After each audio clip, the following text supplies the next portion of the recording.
Hey, hope you all are doing okay. I'm here for another update. We're at day 11 of Hamas's war against Israel. And we've reached really a precarious moment. Israel is facing dangers from a quarter that many hadn't anticipated. It's not coming from Hamas. It's not even coming from Lebanon or Iran per se. It's actually coming from the Biden administration. We right now are in the danger of losing our sovereign control over our military, and I'll explain. Secretary of State Tony Blinken arrived here yesterday, and he had a 7-hour meeting in our war cabinet with the Prime Minister, the Defense Minister, Betty Gantz, as well as the observers, Ambassador Ron Dermer and Gadi Eisenkot. And from what came out of the meeting, Tony Blinken wasn't trying to help Israel at all. What he was doing was demanding that Israel enable resupply to Gaza, the euphemism of which is humanitarian aid. And I'll get to that in a second. And Tony Blinken was threatening withholding American war material from Israel that we need, specifically things like bunker buster bombs and just the bombs, the normal ordnance for our jets, which are all American, and other things, including artillery shells. And unless Israel provides humanitarian aid, then they were also saying after. From my sources, President Biden, who is due to come here tomorrow, Wednesday, it was reported that Israel invited him to come. Well, Israel didn't invite Biden to come, according to my sources, out of its own free will. Rather, the administration demanded that Israel invite President Biden to come. He wants to come. Why does he want to come? I don't know, ask his presidential campaign. At any rate, he's supposed to arrive here on Wednesday, and we have all of our forces poised at the border with Gaza waiting to go in. Yediot Ahronot published a report today saying that the battalion commanders and the brigade commanders in the Southern Command, the people who are actually going to be carrying out the mission, started demanding to go in, and explained that both the readiness and morale of their troops in waiting to invade is becoming more and more difficult to maintain because of the prolonged wait. We're also losing the momentum that we had after the October 7th massacre by Hamas against our people. And, not to mention that the international media has already turned on Israel and is now acting as though while Hamas is holding more than 200 Israeli hostages in Gaza and torturing them and raping them and everything else that we know that they're doing there, all using them as human shields, including babies, right? While this is happening and while we have over 300 people still missing and whose bodies have not been identified and may never be identified because of the destruction that Hamas wrought, we have the International Press Corps braying and saying that it's all Israel's fault, and we have all these Hamas supporters throughout the Western world who are feeling empowered, and not unreasonably given the backing that they're receiving from the media. And so while all of this is happening, we're standing at the border, and the answer that the commanders in the Southern Command have received from hires is that we can't do anything until Biden leaves. So that Biden is literally acting as a human shield for Hamas. So long as he hasn't arrived yet and he hasn't left yet, Hamas is not, their terror state is going to be free from invasion. And this brings me back to the humanitarian aid thing. So while Blinken was sitting in the cabinet, he was demanding that Israel provide humanitarian aid to Gaza, and everybody's screaming about humanitarian aid. There are 100 or more. There are hundreds of trucks waiting at the border in Egypt to come into Gaza and provide humanitarian aid to the poor Gazans, right? as if this was an earthquake, as if they're earthquake victims and not willing participants in a genocide against the Jewish people, right? As if the majority of Gazans didn't vote for Hamas in their one election in 2006, as if Hamas doesn't still command the support of a majority of Gazans more than 15 years into its reign of terror. It does. As if Hamas doesn't control every square centimeter and every single person living in Gaza. We're going to be able to give humanitarian aid to these people, right? So we're being required to give humanitarian aid. But here again, what is humanitarian aid? It is resupply to Hamas. They control all of Gaza. They control everybody living in Gaza. And, the latest proof of that was yesterday, an UNRWA tweet went up that said words to the effect of, Hamas has been looting our offices and we don't, and we're helpless. And after this goes up, it was deleted, and who knows where this employee is now being hung by his fingernails. But it went down, and then UNRWA put up this thing disavowing the social media posts, claiming that Hamas had been plundering their offices. And what's most ironic about this is that reports that have come out over the past many years have shown that most of the UNRWA employees in Gaza, the UN employees in Gaza, are also members of Hamas. And more to the point, Hamas launches its missiles and rockets against Tel Aviv and against Jerusalem and against the major population centers in Israel from rocket launchers that are located underneath UN schools and hospitals throughout Gaza. So Tony Blinken is sitting for 7 hours with our war cabinet demanding that we enable the resupply of Hamas. Because again, every single truck that goes into the Gaza Strip is under Hamas control. Any cargo that's inside of them, whether it's anything from baby formula to rocket launchers, is under Hamas's control. And by the way, who inspects those trucks? People who are supposed to inspect those trucks are from the UN. And who does the UN work for? Who are their lives at the mercy of? That's right, Hamas. So what's going to block resupply of ammunition and missiles to Hamas through this humanitarian corridor that Tony Blinken is demanding that Israel open? And he got his demand, by the way. And how? What was the or else? So the or else is the ordinance that Israel needs in order to prosecute the war. For instance, in the city of Gaza, right? So we said, well, you've been bombing for 10 days. What do you need? That was my question when this was explained to me. What do we do? What do we need? Well, Hamas's entire control infrastructure is located underground. And in certain parts, right, like in central Gaza, right, if we need bunker busters in order to go after these warrants. We can't do it without U.S. bunker buster bombs. So the United States is saying to us, well, you have to open up a humanitarian corridor. You have to allow Hamas to resupply if you want us to give you the bunker busters. And if you don't get the bunker busters, you're not going to be sending in your ground forces because you don't want them to go in and be slaughtered the way that your civilians were inside of Israel on October 7th. So you're stuck.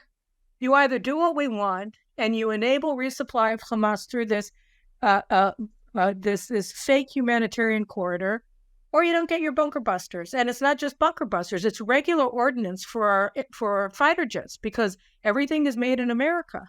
Everything, the planes, the spare parts, the bombs, it's all made in America. Now, our understanding along all the years was that, we make ourselves dependent on American platforms, but the Americans guarantee the resupply in times of war. So now what Blinken is doing for 7 hours in our war cabinet is he was conditioning the transfer of the armaments that we need in order to prosecute the war on our undermining our own war effort, endangering our own soldiers by enabling the resupply of the enemy in the middle of the war. So that's, just one aspect of it, right? And we're dependent on them. So now the other thing that they're doing, right? I mean, they're doing a lot of things. Oh, and we're not allowed to target the missile launcher sites. That's the other thing. So, okay, listen, we'll give you the bombs, but you're not allowed to use them against the missile launching sites, the UNRWA schools, the hospitals. Hamas military headquarters has been for years located under Shifa Hospital. right? But we're not allowed to bomb the hospital because they claim that it's a hospital. When it's not a hospital, it's a military target. That's the command and control center of Hamas. And the Americans, no, you can't target hospitals. I don't know if you guys remember, but during Protective Edge in 2014, we had the same phenomenon. We were targeted from an UNRWA school that was being used as a missile launcher. We even had photographic evidence that they were shooting the missiles at Israel from the courtyard of this specific school. And so we bombed the school. And there was Jen Psaki, who's now at MSNBC, I think, and she was the White House spokesperson. And she gets up and starts condemning Israel for targeting civilian targets. Civilian targets. Okay? She attacked Israel for attacking civilian targets. And then not only did they condemn us, which was bad enough, right, and blaming us for the war crimes of Hamas, they also embargoed the supply of Hellfire missiles to the IDF. Now, what does that mean? Hellfire missiles are precision-guided missiles. So if we don't get Hellfire missiles, the only thing that the Obama administration was leaving us with were imprecise artillery, which is going to kill even more civilians. So leaving us in this trap, right? Because we either kill more civilians with the unsophisticated artillery shells that we had, or we don't kill anybody because we don't have Hellfire missiles and we're afraid of being attacked by the Obama administration. So the same policy precisely is what the Biden administration is enacting now, only the situation is much, much, much, much more dangerous than it was in 2014. So these are the kinds of things that the administration is doing. There's more.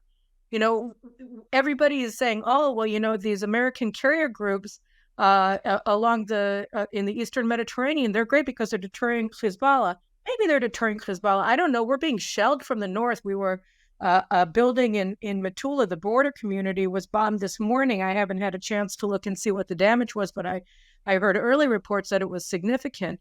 They've killed a lot of soldiers. They've targeted our bases.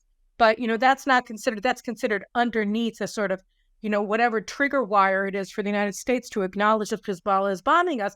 And the United States said that we're not allowed to open a war. Hezbollah has 150,000 missiles pointing in our direction. And the United States is saying that we're not allowed to open an operation to blunt that. Really, I mean, the amount of firepower directed against us is equivalent of a nuclear bomb. And the United States says, no, you can't take that out. Right? We're not going to support you if you do. So who's being deterred? Hezbollah is shelling us. And we're not taking preemptive action against this existential threat to Israel in the north. Now, what's going on here? So here I think it's really important to talk about what the United States has been doing here under the Biden administration. By the way, under the Obama administration also, right? So, for instance, when Biden came into office in 2021, he said immediately, I want to restore U.S. funding to the Palestinian Authority. Now, you're not allowed to because the Taylor Force Act was passed, and that says so long as the Palestinian Authority pays the salaries of terrorists jailed in Israeli prisons or gives pensions to their families, et cetera, American aid is not allowed to go to the Palestinian Authority. So Biden administration decided to disregard that, and they reinstated $500 million in annual funding to the Palestinian Authority, U.S. training Palestinian security services, U.S. arming Palestinian security services. Just like 2.5 weeks ago, we had this big incident where the United States was trying to force us to allow heavy weapons to go to Palestinian Authority forces in Judea and Samaria. And it was leaked to the media, and the government blocked it really at the last minute. And so, this is the American policy, to arm and to train PA forces who are acting and have always acted in open collusion and cooperation with Hamas. Just to give you an example, right? PA president, who Biden is going to meet with in Ramallah after he comes to Jerusalem tomorrow. And Biden keeps saying that he is the future. We need a Palestinian state. We need the Palestinian Authority so that our boys can be killed in Gaza and hand over Gaza to the Palestinian Authority. Abbas has refused to condemn what Hamas did on October 7th. He won't. He will not condemn it. The most he did was say, oh, I'm sorry or civilians on both sides should be protected. That's what he said. And after he said that, he was rewarded with a meeting with Blinken last week. Okay, they don't care. He's not even condemning Hamas. Why isn't he condemning Hamas? Because he's acting as Hamas's foreign ministry. Riyad Mansour, the PLO ambassador at the UN, he's sending letters to the Security Council accusing Israel of genocide. Genocide. It was the Hamas that carried out crimes against humanity that are crimes of genocide because they are charter-bound, convention-bound to annihilate the Jewish people. And look what they did. They annihilated at least 1,700 Jewish people. They have 200 more Jewish people in Gaza as captives and sex slaves and babies, right? This is what they're doing. That's genocide. Those are 13, 14, 18,000 secret acts of genocide. And Riyad Mansour, the PLO ambassador who enjoys warm relations with the State Department, he's accusing Israel of genocide and getting away with it. And Biden is rewarding his government by going and meeting with Mahmoud Abbas and upholding him as an option. So the United States reinstated funding to the Palestinian Authority. And just so you understand, it's illegal under American law to give aid to Hamas, which is designated foreign terrorist organization by the State Department. The State Department ombudsman, the Washington Free Beacon, reported it at the time. In 2021, they put out a report that said, look, restoration of assistance to the Palestinian Authority raises the distinct possibility that U.S. taxpayer funding is going to go to Hamas in Gaza because they control Gaza. And so all money is going to Gaza, just like all fake humanitarian aid going to Gaza is going to benefit Hamas. So that's what the State Department itself acknowledged in 2021. But the administration didn't care. They just went ahead. And why not? Because, the State Department envoy to the Palestinian Authority, Hadi Amar, is a Hamas supporter. We wrote about this. We warned about this when he came into the administration in 2021. This is a guy who, during the Trump years, was working in Qatar at the Brookings Institute, which has received millions of dollars from Qatar. Qatar being, of course, Hamas, right? Qatar is a state sponsor of Hamas. The plans for the atrocities that were carried out on October 7th were finalized in Qatar because the entire Hamas leadership is located in Qatar. And rather than sanction Qatar, the Biden administration designated Qatar not as a state sponsor of terrorism, but as a major non-NATO ally. And Blinken went to Qatar, and now they're being so helpful, right? They're being so helpful. Hamas is a state sponsor in trying to help release American hostages being held by Hamas. So, that's Hamas. And what about Lebanon, that the United States is telling Israel that we can't defend against? So the United States, by its own admission, right, they give $236 million a year in military assistance to Lebanon. That the Lebanese armed forces are equipped by the U.S. military. They're trained by the U.S. military. The ISS, their intelligence organization as well. And not only that, but again, it arguably in contravention of U.S. law, because the LAF works with Hezbollah and is actually subordinate to Hezbollah, which controls Lebanon, right? But the United States insists that it's some sort of a quasi-independent force that can be trusted to bring stability to Lebanon, even though everybody knows this is a complete lie, right? So ISF, the intelligence service that the United States is funding, their main mission is to uncover Israeli spy rings. And they're very proud of the fact that over the past year, they've exposed 17 separate and secret Israeli spy rings operating in Lebanon. So the United States is Israel's principal ally, and here they are funding and training groups who are enemies of Israel, who are gathering intelligence against Israel, who are subordinate to Hezbollah, which controls them, right, and which is a Lebanese proxy. And I could go on and on and on, but I don't want to. I don't want to go on forever. But the point here is that the United States is funding and arming our enemies, the Palestinians, the Lebanese, and then they're telling us that we have to enable the resupply of Hamas, and we're not allowed to open up with a preemptive attack against Hezbollah, while they're shelling us and saying, well, no, they haven't crossed that line. They haven't crossed that line. When they cross that line, we're going to come in. And what does Biden say, right? In all of his public statements in 60 Minutes and his pro-Israel speech that he gave on October 8th, when he said all the people who are threatening Israel, right, all of you state and non-state actors, I have one word for you: don't. Well, where's the or else? What was the or else? What are you going to do? Because tomorrow, Wednesday, the UN sanctions that bar Iran from selling or purchasing ballistic missiles on the international market are set to expire. So starting tomorrow, October 18th, Iran is going to be able to purchase and sell as many ballistic missiles wherever it wants to, whoever it wants, at whatever price. And America, is it stopping this? Is it going to the Security Council and demanding the stamp back of UN nuclear sanctions against Iran? As it should have, because Iran is in breach of the nuclear deal. I mean, it's crossed every single, it's thrown out every single limitation on its nuclear operations.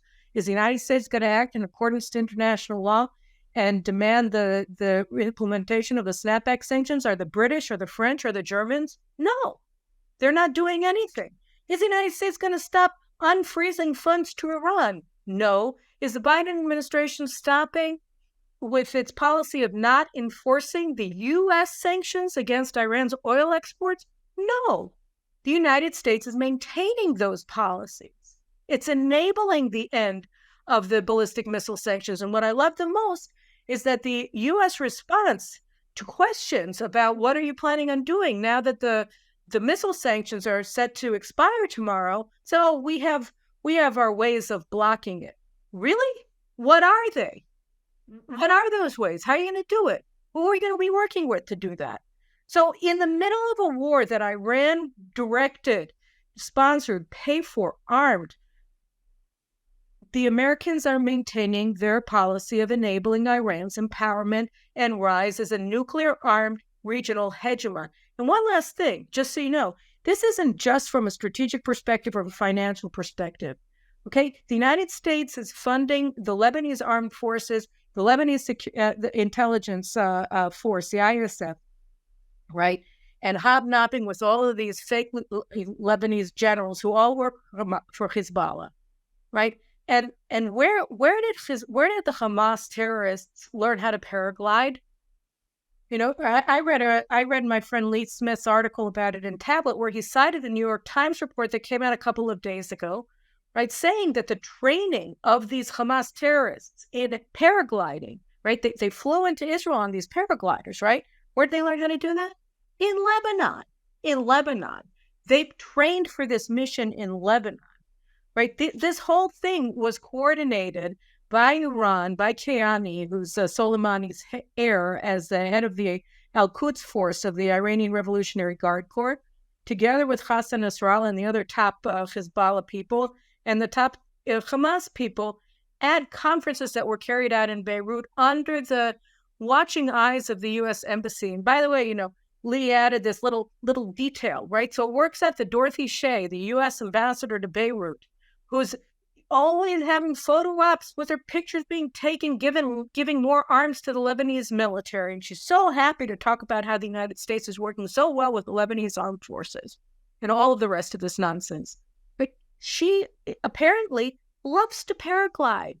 As recently as August, Lee wrote, she had a picture taken, videoed in the air, paragliding over the skies of Lebanon.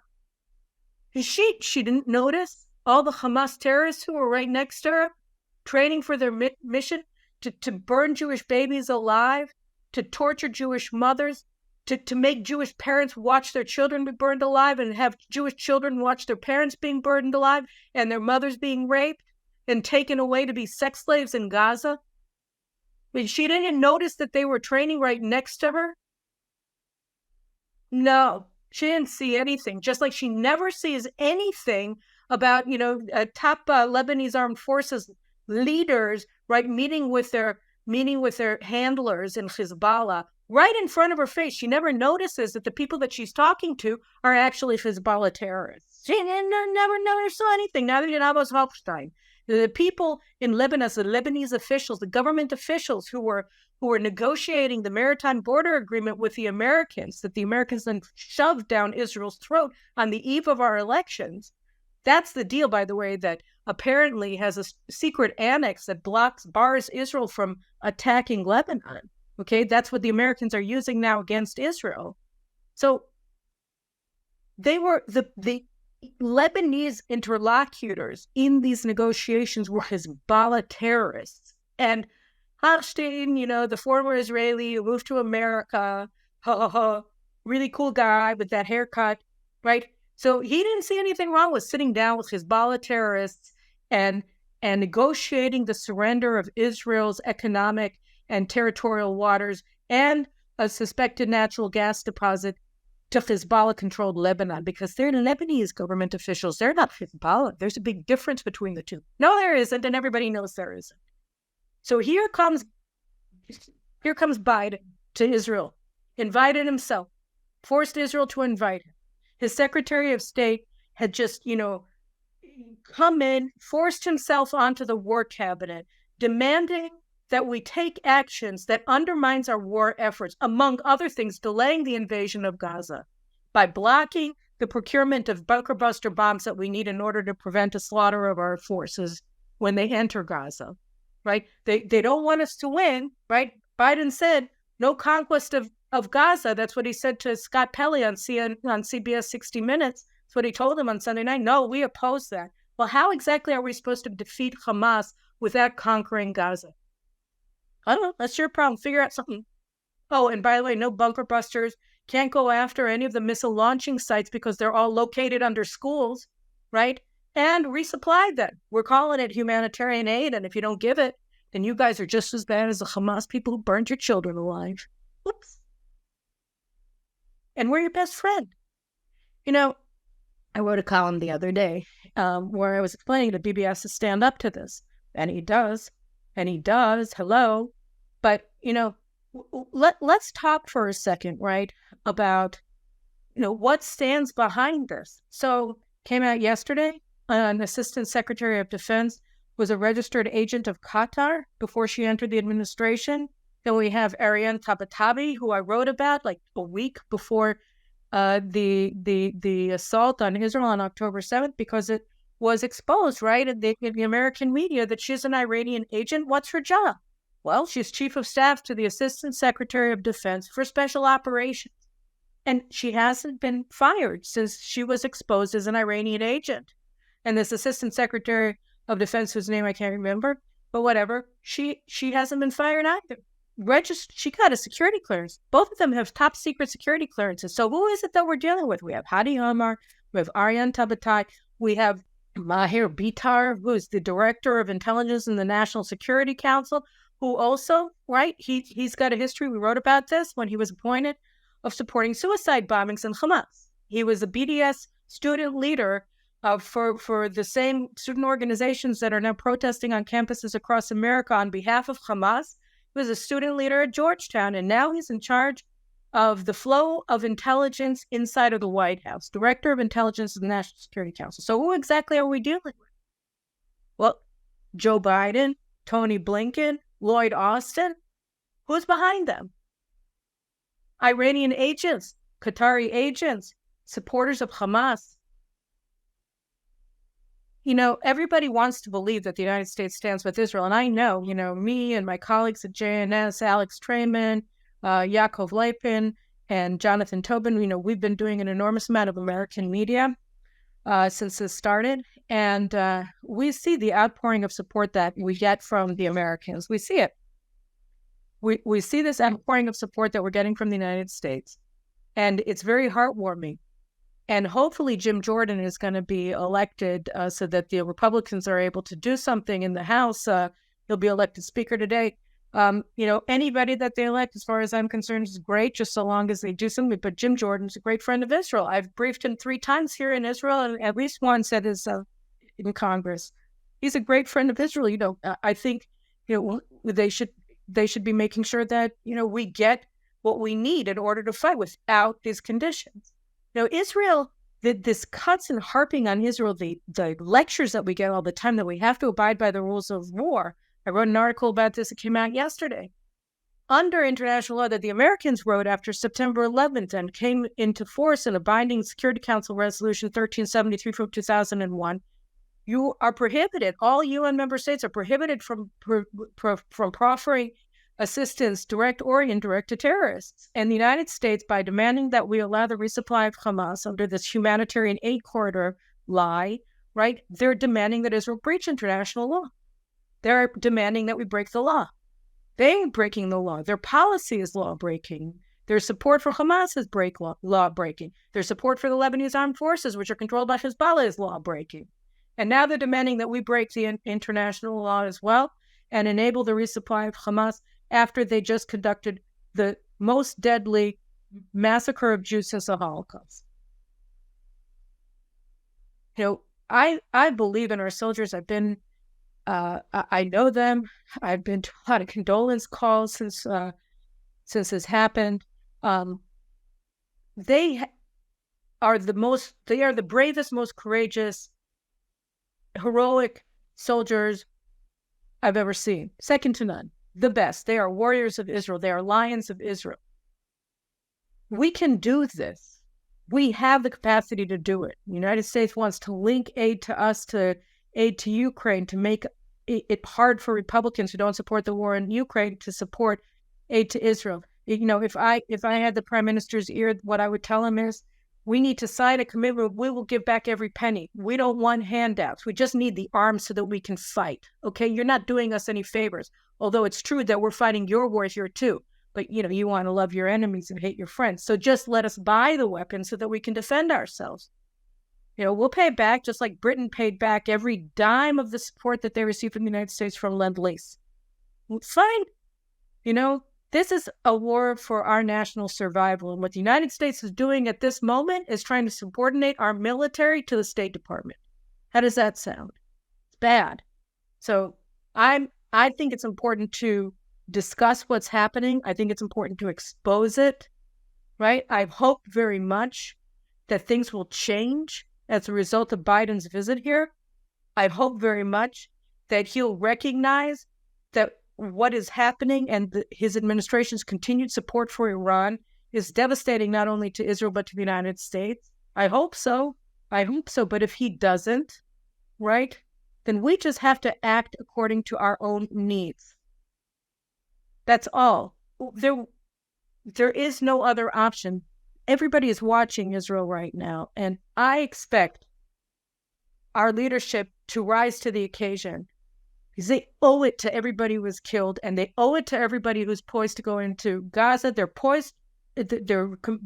owe it to everybody on the Lebanon border. They owe it to us, and they owe it to Jewish history to rise to the occasion right now and stand up for Jewish freedom. So let's going from here out there.